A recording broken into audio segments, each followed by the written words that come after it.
तो बेटा ये एक चैप्टर है हमारा, chapter number 3, classification of element and periodic table. ठीक, ये क्लास 11th का जो चैप्टर 3 है, ये बेटा पहले कभी थोड़ा इसका इंट्रोडक्शन 10th क्लास में हुआ करता था। फिर से बता देता हूँ बेटा, इसके अंदर जैसे हमारे एलिमेंट्स होते हैं जो हम अभी 10th तक 9th क्लास में 10th क्लास में पढ़ के आए हैं, जैसे हाइड्रोजन है, हीलियम है, लिथियम है, बेरिलियम है, बोरोन है, कार्बन है, नियोन है। बेटा ऐसे बहुत सारे एलिमेंट हैं हमारे पास, 100+ एलिमेंट्स हैं। ठीक है, अब बेटा जिस तरीके से हम बायोलॉजी के अंदर पढ़ते हैं क्लासिफिकेशन, क्यों पढ़ते हैं बेटा? इसलिए पढ़ते हैं क्योंकि इतने सारे जीव जंतु हैं, इतने सारे लिविंग ऑर्गेनिजम्स हैं, अलग अलग शेप है, अलग अलग स्ट्रक्चर है, प्लांट्स के अंदर अलग है, एनिमल के अंदर अलग है। तो बेटा इसने क्या बनाई, वहाँ पर हमने क्लासिफिकेशन बनाया। क्यों? ताकि बेटा आराम से ढूंढ आ जा सके। तो एक अरेंजमेंट का सिस्टम होता है, घर के अंदर अलमारी भी अरेंज करके रखते हो तो सामान आराम से मिल जाता है। तो बेटा इसी हिसाब से इन पीरियोडिक टेबल हमने बनाई। पीरियोडिक टेबल का मतलब है एक ऐसी सारणी बनाई, एक इस तरह की बेटा अरेंजमेंट बनाई जिसके अंदर हम इन एलिमेंट्स को रखते हैं, है ना। क्यों रखते हैं? अब उसका कुछ बेटा तरीका भी है रखने का, किसी को कहीं भी रख देते हैं, ऐसे नहीं रखते भाई। जिस तरीके से आपके बायोलॉजी के अंदर तरीका है, और जो बच्चे बायोलॉजी नहीं पढ़ते वो समझ तो गए होंगे मैं कहना क्या चाहता हूँ। तो बेटा इसके अंदर जो भी आपके पास तरीका है, तरीका क्या है कि एटॉमिक मास के हिसाब से रखते हैं या एटॉमिक नंबर के हिसाब से रखते हैं, या जिनके कैरेक्टर आपस में सेम सेम होते हैं। मान लो मेटल मेटल है तो एक साथ रखेंगे, नॉन मेटल है तो एक साथ रखेंगे, है ना। इस तरीके से बेटा अरेंजमेंट करते हैं। और अब हम पढ़ते हैं बेटा कैसे कैसे ये शुरुआत इसकी हुई थी। 1789 के अंदर एंटोन लुइसियर नाम का एक साइंटिस्ट था। उसने सबसे पहले 33 केमिकल एलिमेंट्स को बेटा मेटल और नॉन मेटल के हिसाब से अरेंज करने की कोशिश की। नाम पर फोकस करने की ज़्यादा दिक्कत नहीं है क्योंकि बेटा ये पूछे जाने वाला नहीं है, ये इतना इंपॉर्टेंट नाम नहीं है, बस मैंने बता दिया क्योंकि एनसीईआरटी में मेंशन था। अगला डॉबे राइनर, ये इंपॉर्टेंट नाम हो गया बेटा। डॉबे राइनर नाम के साइंटिस्ट आए 1829 में। सन इंपॉर्टेंट नहीं है क्योंकि हिस्ट्री का एग्जाम नहीं देने जा रहे आप। यहाँ पर बेटा नाम इंपॉर्टेंट है डॉबे राइनर। क्या? डॉबे राइनर। तो डॉबे राइनर ने क्या किया? 3 का लॉ बनाया। क्या बनाया? 3 का लॉ बनाया। ट्रेड का लॉ बनाया। ट्राइड का मतलब है 3। तो बेटा इसने 3 के ग्रुप बनाए, 3 के ग्रुप बनाए, उसके अंदर एलिमेंट्स को डाल दिया। पहले एलिमेंट्स बहुत कम थे, इतने नहीं पता थे। आज भी हमको कई एलिमेंट्स पता नहीं है, इसका ये मतलब नहीं है एलिमेंट कम है। एलिमेंट बेटा जैसे जैसे मिलते जाते हैं उनका अरेंजमेंट होता चला जाता है। उसके बाद आता है बेटा न्यूलैंड। क्या? न्यूलैंड, ये भी इंपॉर्टेंट है, इसके ऊपर भी स्टार लगाता हूँ। न्यूलैंड ने अष्टक का लॉ दिया। अष्टक मतलब 8 मतलब ऑक्टेव रूल। इसके अंदर टोटल कितने एलिमेंट उसने अरेंज किए? 56 एलिमेंट्स को उसने अरेंज किया। किसके अकॉर्डिंग? एटॉमिक मास के अकॉर्डिंग, मतलब वेट के बढ़ने के अकॉर्डिंग, मास के बढ़ने के अकॉर्डिंग उसने बेटा वहाँ पे अरेंजमेंट की। कितने? कितने एलिमेंट टोटल? 56 एलिमेंट्स को उसने अरेंज किया, increasing order of atomic mass. Important है, याद रखना, ठीक है, इंपॉर्टेंट है, याद रखना बेटा। उसके बाद आते हैं मेंडलीव। अच्छा, आप ये बोलोगे भैया ये बार बार आ क्यों रहे हैं? क्योंकि बेटा कुछ ना कुछ कमी होती है, कहीं ना कहीं अरेंजमेंट में दिक्कत होती है, या तो एलिमेंट बढ़ गए थे। अब न्यूलैंड ने जब डॉबे राइनर ने ट्रेड दिया था तो उस एलिमेंट जब कम थे तो काम चल रहा था, एलिमेंट बढ़ गए तो वहाँ सेटिंग ही नहीं बन पाई, कम पड़ गई अलमारी उसकी। फिर न्यूलैंड आए, उसने 56 एलिमेंट थे उनको अरेंज कर दिया, फिर बेटा काम नहीं चला, एलिमेंट और मिल गए। फिर उसके बाद आए मेंडलीव। मेंडलीव ने क्या किया? रिलीफ दिया, ये भी इंपॉर्टेंट नाम है। मेंडलीव ने क्या किया? एटॉमिक मास और केमिकल कैरेक्टर के हिसाब से, मतलब दोनों को इंक्लूड कर लिया, और जब तक एलिमेंट कितने हो चुके थे? 63। कितने? 63। लेकिन मेंडलीव ने एक बड़ा ही मस्त काम किया, बहुत ही बढ़िया काम किया। क्या काम किया बेटा इसने? मेंडलीव ने ये काम किया कि उसने पहले ही अपनी पीरियोडिक टेबल के अंदर आने वाले या इस तरह के एलिमेंट जो आगे कभी मिलेंगे की प्रिडिक्शन करके पहले ही छोड़ दी, और जब एलिमेंट मिलने लगे तो उनको हम वहाँ पर भरने लगे। ठीक है, आगे मैं बताता हूँ कौन कौन से एलिमेंट थे। हाँ, तो इसलिए बेटा मेंडलीव क्या हो गए? पास हो गए। क्या हो गए? पास हो गए। वैसे एक थोड़ी सी गलती थी, एटॉमिक मास का यूज कर रहे थे, बस इस गलती को बेटा एक और साइंटिस्ट आए, उनका नाम था हेनरी मोजली। क्या नाम था? हेनरी मोजली। 1913 में आए, उन्होंने बेटा मेंडलीव की इस गलती को, छोटी सी गलती को भी ठीक कर दिया। बाकी पूरा मॉडल बेटा मेंडलीव कर लिया, और इससे क्या बन गई? मेंडलीव की पीरियोडिक टेबल। और यही बेटा आज क्या कहलाती है? मॉडर्न पीरियोडिक टेबल, जो आप बेटा देखते हो या देखोगे एनसीईआरटी के अंदर, बड़ी कलरफुल सी टेबल बनी हुई है। ठीक है, देखो बेटा, मेंडलीव ने, मैंने बताया था 63 एलिमेंट को अरेंज किया था, किसमें? कॉलम्स में और रो में। अब बेटा अगर ये मान लो एक टेबल है, तो इसके अंदर ये तो हो गई तुम्हारे रॉ, मतलब लेटा हुआ जो होता है ना। अब बेटा जो खड़ा होता है उसको क्या बोलते हैं, कॉलम बोलते हैं। खंबे कैसे होते हैं, खड़े होते होते हैं। ऐसे याद कर लेना, एक याद करना दूसरा याद हो जाएगा बेटा उन बच्चों के लिए जो कि हिंदी मीडियम से पहुंचते हैं 11वीं क्लास में। अगला, arrange according to chemical properties. Chemical properties देखी और एटॉमिक मास देखा, और बेटा सबसे मेन काम क्या क्या, प्रिडिक्शन कर दी। पहले ही बेटा जगह खाली छोड़ दी उनके लिए जो कि आगे मिल सकते हैं, और ऐसा हुआ भी। गैलियम और जर्मेनियम बेटा दो ऐसे एलिमेंट आगे और मिले, पर गैलियम और जर्मेनियम उनमें से एक का एग्जाम्पल है, जो कि पहले ही वो प्रिडिक्शन कर चुके थे कि भैया ये एटॉमिक मास होगा, ऐसा ऐसा केमिकल कैरेक्टर होगा, मिले तो यहाँ भर देना, और मिल भी गए। ठीक है। दिक्कत क्या थी, तो दिक्कत वही थी भाई कि उनके टाइम पर आइसोटॉप्स के बारे में ज़्यादा जानकारी नहीं थी। जब बाद में आए तो दिक्कत हो गई, फिल ही नहीं हो पाए। आइसोटॉप पता है कौन होते हैं बेटा, जिनका एटॉमिक नंबर सेम होता है लेकिन एटॉमिक वेट अलग होता है, डिफरेंट होता है। जैसे कार्बन 12, कार्बन 14, है ना। Wrong order of atomic mass, इसका मतलब था एटॉमिक मास के अकॉर्डिंग अरेंजमेंट करने में कहीं ना कहीं दिक्कत हो ही जाती है आगे। तो तभी तो हेनरी मॉजले जो आए थे उन्होंने एटॉमिक नंबर को प्राथमिकता दे दी। उसने क्या किया, एटॉमिक मास की जगह सिर्फ एटॉमिक नंबर को अरेंज किया। उससे क्या हो गया, सारी प्रॉब्लम ही सॉल्व हो गई। ठीक है। तो एटॉमिक मास भी बेटा क्या थी, एक लिमिटेशन थी। हाइड्रोजन ने सबको परेशान करके रखा, और मेंडलीव को भी। क्यों भैया, हाइड्रोजन कभी मेटल की तरह रिएक्ट करता है और कभी नॉन मेटल की तरह रिएक्ट करता है, कभी किसी के साथ जुड़ जाता है। तो बेटा इसकी जो कैरेक्टर्स हैं वो बेटा पक्के नहीं पता चलते, तो इसलिए उसकी पोजीशन को वो डिफाइन ही नहीं कर पाए अपने टाइम पे। तो बेटा ये मेंडलीव की क्या हो गई, लिमिटेशंस हो गई, कुछ कमियां हो गई। अगला देखो बेटा नेक्स्ट। अब हम पढ़ते हैं बेटा मॉडर्न पीरियोडिक टेबल के बारे में। तो बेटा अब हमको पढ़ना है यहाँ पे modern periodic law, modern periodic table के बारे में। तो बेटा हम पहले ही बता के चुके थे कि मेंडलीव की टेबल को जब बेटा आगे मॉडिफाई किया गया तो वो मॉडर्न पीरियोडिक टेबल बनी। अब यहाँ पर हम एटॉमिक मास को प्राथमिकता देते हैं, प्रायोरिटी किसे देते हैं, एटॉमिक नंबर को as compare to atomic mass, क्योंकि एटॉमिक नंबर ज़्यादा स्टेबल है। ठीक है। अगला देखो बेटा, now physical and chemical properties of elements are periodic function of their atomic number. उसने बोला बेटा मॉडर्न पीरियोडिक लॉ के अकॉर्डिंग कि जो भी बेटा जिस तरह का उसका कैरेक्टर होगा, जिस तरीके का किसी एलिमेंट का कैरेक्टर होगा, वही उसका एटॉमिक नंबर के अकॉर्डिंग उसको अरेंज किया जाएगा। आगे देखते हैं। ठीक है, अभी अरेंजमेंट दिखाऊंगा। बेटा एक चीज़ याद रखना, जो मॉडर्न पीरियोडिक टेबल बनी थी, जो बेटा मॉडर्न पीरियोडिक टेबल बनी थी उसके अंदर कुल 7 पीरियड थे और 18 ग्रुप्स थे। ग्रुप मतलब वर्टिकल लाइन, और बेटा पीरियड मतलब हॉरिजॉन्टल लाइन, मतलब लेटी हुई। और बेटा ग्रुप कॉलम कैसे होते हैं, खड़े हुए। ठीक है।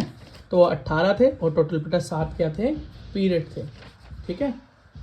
अच्छा बेटा नेक्स्ट देखो, मैजिक नंबर्स 2, 8, 8, 18, 18, 32, 32 या 2, 8, 18, 32 आप बोल सकते हो। थोड़ा मॉडर्न पीरियोडिक टेबल का दर्शन कर लेते हैं बेटा। ये रही आपकी एनसीईआरटी और ये रहा आपका मॉडर्न पीरियोडिक टेबल। तो बेटा यहाँ पर दिखाई दे रहा है ना अपने एलिमेंट कुछ तो देखे से हैं। हाइड्रोजन बिल्कुल अलग है, क्योंकि बेटा हाइड्रोजन ने अपनी कैरेक्टर नहीं बदली। आज भी कैसा है वो भी बेटा आज बिल्कुल अलग थलग है। आज भी मॉडर्न पीरियोडिक टेबल में उसको कोई जगह नहीं मिली हुई।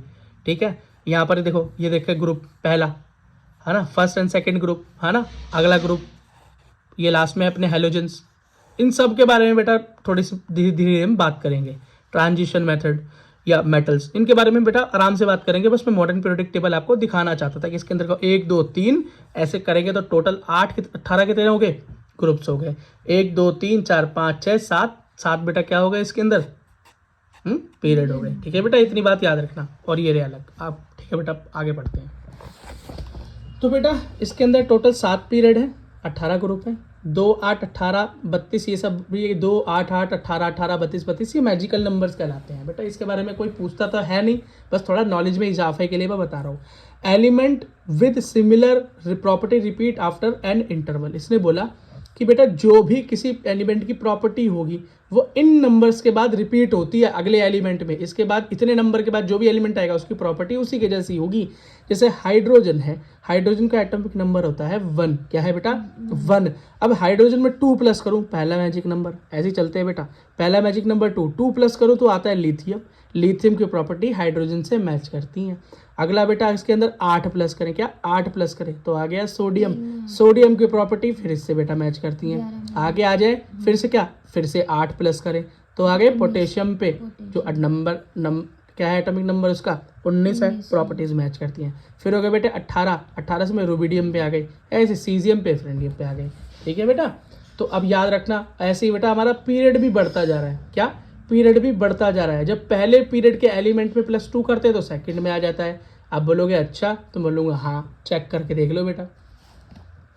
ये देखो बेटा, यहाँ पर देखो हाइड्रोजन है, और उसके बाद देखो हाइड्रोजन के बाद बेटा नेक्स्ट क्या है हमारे पास, लिथियम।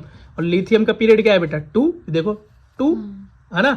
और लिथियम के बाद फिर से हमने जब प्लस किया, क्या किया, 2 के बाद क्या प्लस करते हैं बेटा, 8 प्लस करते हैं। तो फिर कहाँ आ गए, थर्ड में आ गए।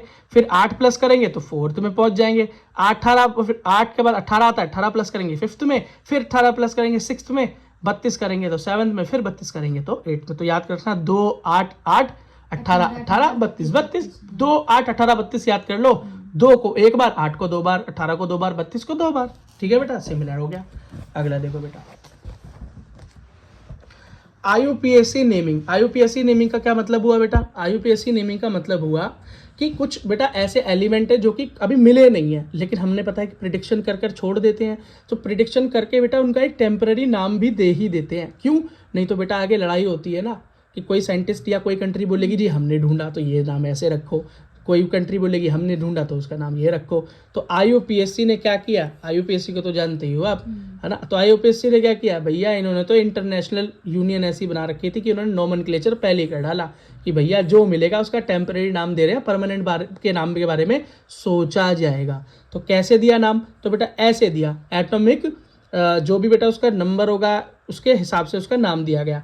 0 होगा तो नील बोलेंगे, 1 होगा तो अन बोलेंगे, 2 होगा तो बाई बोलेंगे, 3 होगा तो ट्राई बोलेंगे, 4 होगा तो क्वाड बोलेंगे, 5 होगा तो पेंट बोलेंगे, 6 होगा तो हेक्स बोलेंगे, 7 होगा तो सेप्ट बोलेंगे, 8 होगा तो ऑक्ट बोलेंगे, 9 होगा तो एन बोलेंगे। बस बेटा कार्बन से और इसमें सिर्फ एक ही अलग है, वहाँ पर नॉन होता है 9 की जगह, है ना। बस यही अलग है, बाकी काफ़ी सिमिलरिटी है। ठीक, अब बेटा जैसे मान लो कोई हमको एलिमेंट 105 भरना था, हमने प्रिडिक्शन करके छोड़ दी उसकी कि 105 एटॉमिक नंबर पे कोई मिलेगा, तो उसका नाम क्या होगा। प्रॉपर्टीज की बात छोड़ो, अभी नाम कैसे लिखेंगे। तो बेटा 1 को क्या लिखेंगे, अन, 1 को क्या लिखेंगे अन, 0 को क्या लिखेंगे नील, और 5 को क्या लिखेंगे पेंट। तो इसका नाम हो गया बेटा अननील पेंटियम। क्या, अननील पेंटियम। क्या भैया ये पूछा जा सकता है, नहीं बेटा ये पूछा नहीं जा सकता, लेकिन आपको पता होना चाहिए एनसीईआरटी की लाइन बाय लाइन। अगला, highest value of principal quantum number N. आप बेटा प्रिंसिपल क्वांटम नंबर हम पिछले चैप्टर में पढ़कर आए थे, है ना, एटम के स्ट्रक्चर के अंदर। और जो नहीं पढ़ के आया बेटा ध्यान रखना, उसको बेटा कैपिटल पी से डिनोट करते हैं। और प्रिंसिपल क्वांटम नंबर के बेसिस पे हम आगे के क्वांटम नंबर्स जैसे magnetic quantum number, azimuthal quantum number predict कर पाते हैं। ठीक है, तो एन कहाँ से शुरू होता है, 1 से शुरू होता है। किससे, 1 से शुरू होता है। तो ये बोल रहा है जो भी क्वांटम नंबर की या प्रिंसिपल क्वांटम नंबर एन की वैल्यू होगी वही बेटा उसका पीरियड डिसाइड करेगी।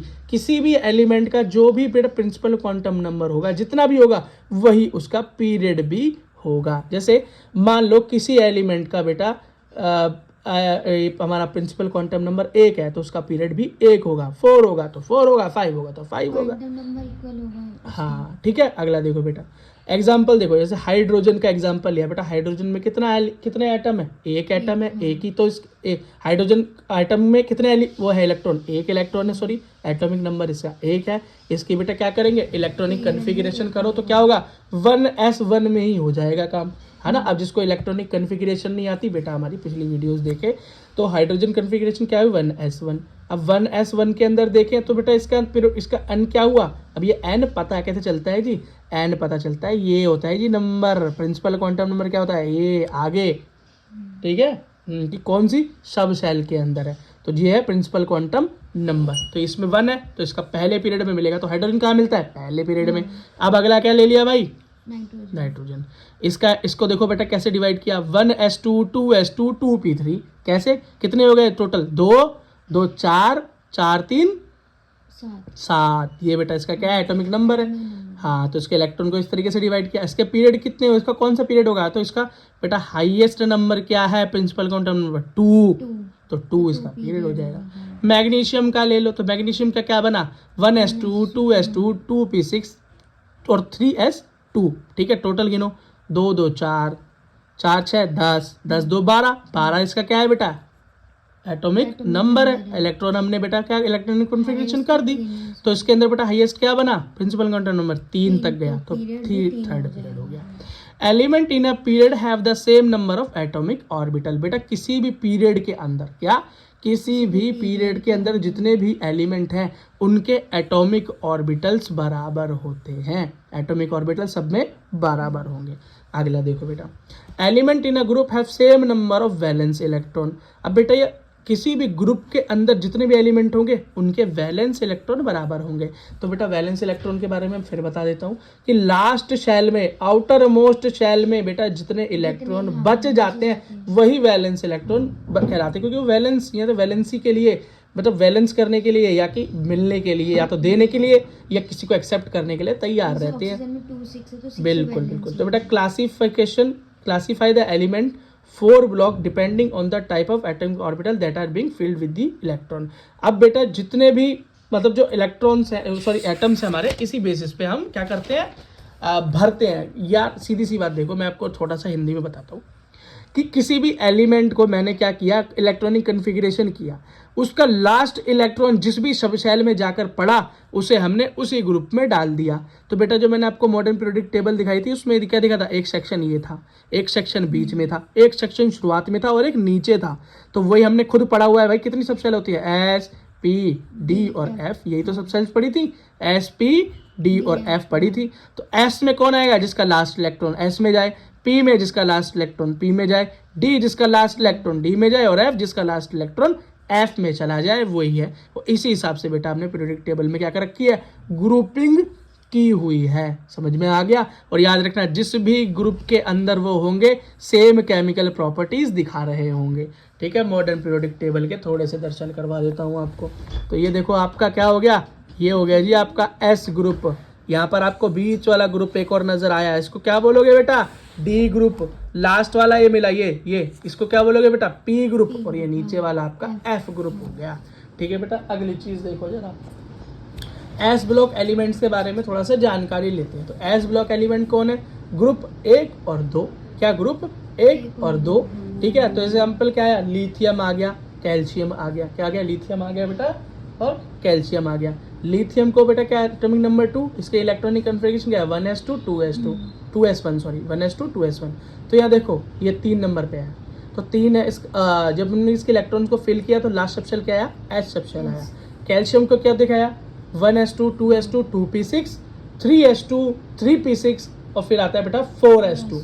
तो 4s2 जब आया तो देखो लास्ट कहाँ आया, एस में आया ना। तो बेटा ऐसे कैल्शियम किसका हुआ, ग्रुप एस ब्लॉक का एलिमेंट हो गया। हाइड्रोजन क्या है, एक स्पेशल केस है भाई। क्यों, क्योंकि इसकी प्रॉपर्टी पता ही नहीं है तो किसी भी ब्लॉक का एलिमेंट है ही नहीं, क्योंकि उसकी प्रॉपर्टी क्या है, डिफाइंड प्रॉपर्टीज नहीं है, कभी मेटल है तो कभी नॉन मेटल है। हीलियम के बारे में याद करो तो बेटा हीलियम भी एक एक्सेप्शन है, दूसरी तरफ क्या एक्सेप्शन है, लेकिन इसको घर मिला हुआ है, इसको क्या है, इसको फिर भी ग्रुप मिला हुआ है। तो बेटा हीलियम क्या है कि एक्सेप्शन है लेकिन इसको ग्रुप मिला हुआ है, इसे is an exception bye electronic configuration sorry it should be a part of S block but shows property of P block. अगर इसका इलेक्ट्रॉनिक कन्फिग्रेशन करते हैं ना हीलियम का, तो बेटा लास्ट इलेक्ट्रॉन तो एस सब शेल में चला जाता है, तो इसके लॉ के अकॉर्डिंग तो एस ब्लॉक का एलिमेंट होना चाहिए। लेकिन जब बेटा इसकी प्रॉपर्टीज देखते हैं तो कैसी होती है, नॉन मेटालिक प्रॉपर्टीज शो करता है, इसका मतलब पी ग्रुप वाली एलिमेंट्स की प्रॉपर्टी शो करता है। तो इसलिए बेटा इस तरह के हीलियम को हम पी ब्लॉक में डाल देते हैं। 2 एक्सेप्शन हमने याद कर लिए। ठीक है बेटा, अब ग्रुप 1 के अंदर क्या, ग्रुप 1 जो ग्रुप 1 है ना एस ब्लॉक का, उसको बोलते हैं बेटा एल्कली मेटल्स। 10th क्लास में पढ़ के आए थे हम ओर्स वाले चैप्टर में, है ना, एल्कली मेटल बोलते हैं, है ना, क्योंकि ये बेटा कैसे होते हैं, मेटेलिक होते हैं और बेसिक प्रॉपर्टी शो करते हैं, और बेस को हम एल्कली बोलते हैं, और मेटल है तो मेटल, मेटल से मेटल, एल्कली है तो बेसिक। दोनों चीजें याद हो गई। अगला है बेटा जो ग्रुप 2 है उसे हम बोलते हैं also known as alkali earth metal. क्यों बेटा, वो बेसिक है, मेटल्स हैं और अर्थ से प्राप्त होते हैं, अर्थ के क्रस्ट से प्राप्त होते हैं। ठीक है बेटा, नेक्स्ट बात करते हैं पी ब्लॉक एलिमेंट्स की। किसकी, पी ब्लॉक एलिमेंट्स की। कहाँ से कहाँ तक है ये, तो बेटा ये 13 से चालू होते हैं ग्रुप और 18 तक रहते हैं। देखो बेटा मॉडर्न पीरियोडिक टेबल में कहाँ से शुरू है, पी ब्लॉक 13 से और 18 तक। ठीक है, याद रखो। तो वही रूल है, p ऑर्बिटल के अंदर लास्ट इलेक्ट्रॉन जाएगा। फॉस्फोरस का एग्जांपल देख लेते हैं, क्या हुआ, 1s2 2s2 2p6 3s2 और 3s और 3p3। ठीक है, तो बेटा जब किया तो p ऑर्बिटल के अंदर पहुंच गया। p ब्लॉक एलिमेंट और s ब्लॉक एलिमेंट, इन दोनों को अगर मिलाकर बात की जाए, बीच वाले को छोड़ दें अगर d ब्लॉक को, तो इन्हें हम मेन ग्रुप एलिमेंट भी बोलते हैं। मेनली ई नहीं पढ़ते हैं तो मेन ग्रुप एलिमेंट बोल देते हैं। ठीक है, अगला बेटा जनरल इलेक्ट्रॉनिक कन्फिग्रेशन देखी जाए अगर p ब्लॉक की, तो क्या बनती है, वो ये बनती है भैया, यही होगी लास्ट, Np6 NS2, मतलब यहाँ तक ही जाएगा, बस यहाँ तक मैक्सिमम पहुँच सकता है। और देख लो यही तो हो रहा है, S और P पे जाकर खत्म हो गया। ठीक, अगला देखो बेटा, इसके कुछ एग्जाम्पल देखते हैं, जैसे boron, carbon, neon, oxygen, chlorine और नियोन। ठीक है बेटा, तो बोरोन का क्या हुआ, 1s2 2s2 2p1, p में गया। ठीक है, इसका क्या हुआ बेटा, 1s2 2s2 2p2, p में गया। 1s2 2s2 2p3, फिर भी p में गया। 1s2 2s2 2p4, फिर से p में गया। ठीक है, 1s2 2s2 2p5, फिर से बेटा वही गया।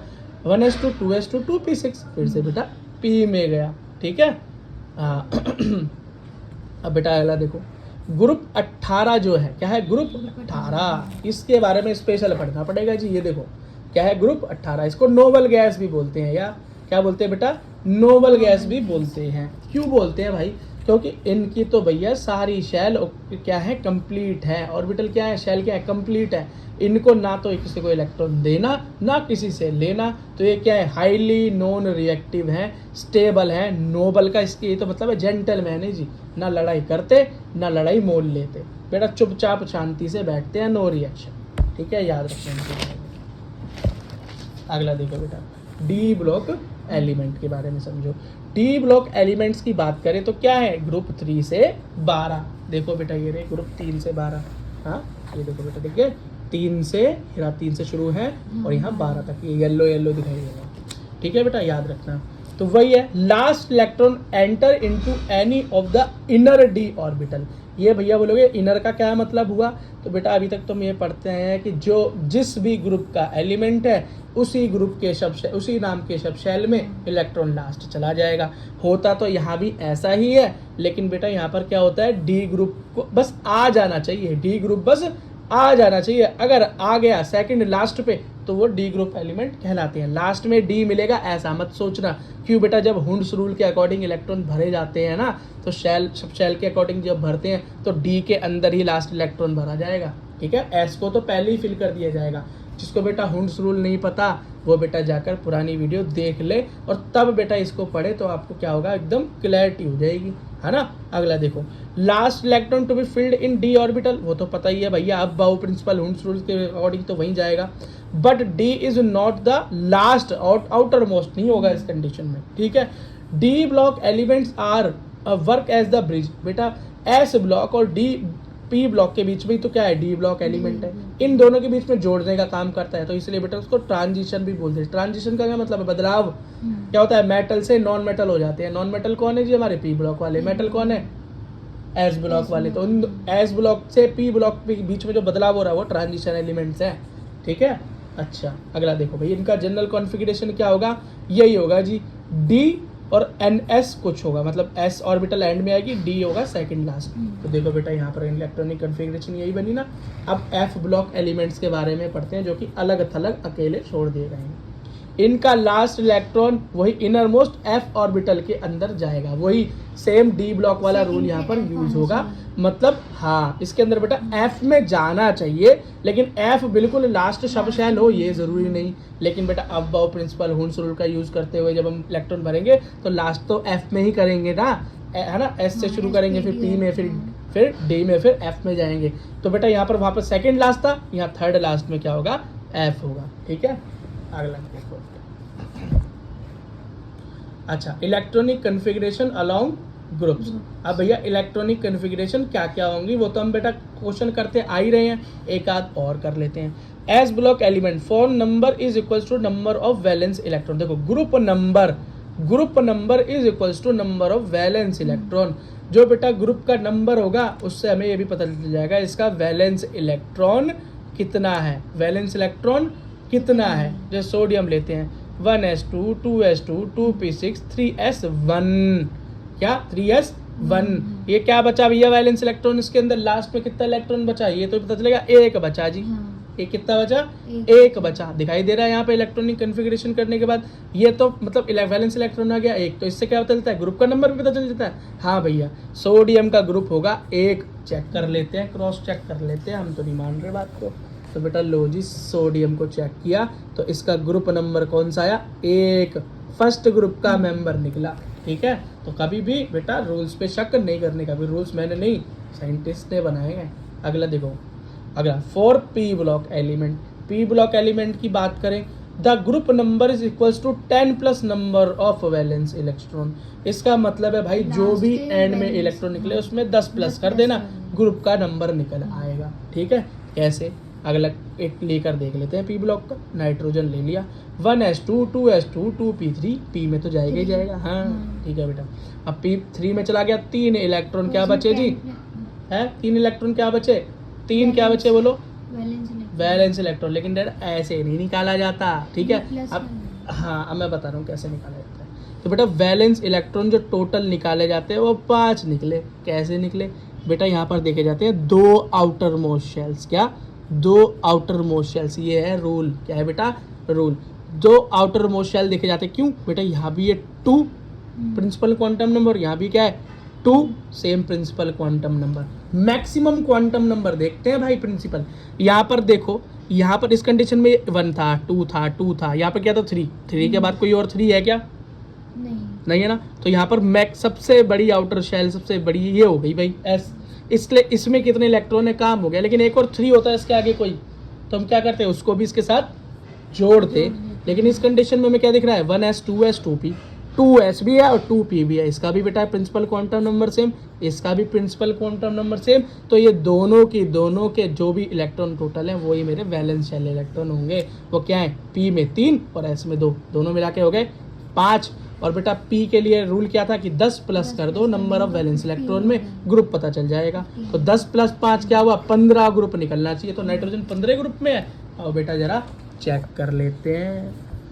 तो बेटा हमने ढूंढा नाइट्रोजन और ग्रुप नंबर 15 बिल्कुल सही निकला। ठीक है, अच्छा भाई अब जरा डी ब्लॉक एलिमेंट्स की भी बात कर लेते हैं। डी ब्लॉक एलिमेंट्स बता, group number, the group number is equal to the number of electron in n-1 d sub shell plus the number of electron in s valence shell. ये थोड़ा सा बेटा टिपिकल है डी ब्लॉक। अब d block वाले में तो D के वैलेंस शेल देखे जाएंगे ना, तो सबसे पहले डी के अंदर इलेक्ट्रॉन देखेंगे तो plus number in the valence shell last में भी देखेंगे। अब बेटा थोड़ा सा डिफिकल्ट है, 2-3 बार करोगे तो याद हो जाएगा। स्कैंडियम देखते हैं, देखा वैसे स्कैम से नाम है इनका जी वजी। स्कैंडियम को तोड़ा तो क्या बना, electron configuration 1s2 2s2 2p6 3s2 3p6, फिर उसके बाद आता है 4s2 और फिर आता है बेटा 3d, है ना। अब बेटा ये क्या बना, school public school Delhi public school. ऐसे बेटा याद मत करना बेटा, सीधा याद कर लेना। 1s2 आता है, फिर 2s2 आता है, फिर 2p6 आता है, फिर 3s2 आता है, फिर 3p6 आता है, फिर बेटा 4s2 आता है और उसके बाद फिर दिल्ली आ जाता है या डी आ जाता है। कैसे हुआ 1s2 बेटे, हमारा लास्ट में डी ऑर्बिटल में कितना इलेक्ट्रॉन आया 1, 3d1। अच्छा, और बेटा हमको ये देखना होता है वैलेंस शेल कौन सा बनेगा जिसका बेटा नंबर सबसे हाई होगा। तो हाईएस्ट नंबर यहाँ पर क्या गया है, 4 गया है। क्या गया है, 4 गया है। और 4 में कितने हैं, 2 वैलेंस इलेक्ट्रॉन। ध्यान रखने का, टेंशन नहीं लेने का। तो एन क्या हो गया, तो हाई जिसका होगा वो वैलेंस होगा, वैलेंस इलेक्ट्रॉन। और क्या समझा रहा हूँ तुझसे, अब एक ठीक है बेटा। तो इसके अंदर हमने क्या देखा, 4 N4 क्या था 4s2 हाईएस्ट, मतलब 4 नंबर हाईएस्ट हो गया। तो इसके अंदर वैलेंस इलेक्ट्रॉन कितने 2 हो गए, ये हमारे वैलेंस इलेक्ट्रॉन हो गए। रूल क्या था भैया, डी ऑर्बिटल के अंदर जो इलेक्ट्रॉन होते हैं और जो वैलेंस इलेक्ट्रॉन होते हैं दोनों को जोड़ दो। तो डी के अंदर हमारा कौन सा गया 3d1, तो 3d1 मतलब 1 इलेक्ट्रॉन है 3 के अंदर। 3d डी ऑर्बिटल में कितना 1 इलेक्ट्रॉन, दोनों को जोड़ दो, 2 + 1 बना 3। तो इसका मतलब स्कैंडियम मेरा ग्रुप नंबर 3 में होना चाहिए। क्रॉस चेक कर लेते हैं भाई। तो क्रॉस चेक किया तो पता चला, अरे वाह स्कैंडियम तो मेरा ग्रुप नंबर 3 में ही निकला। ठीक है, अच्छा।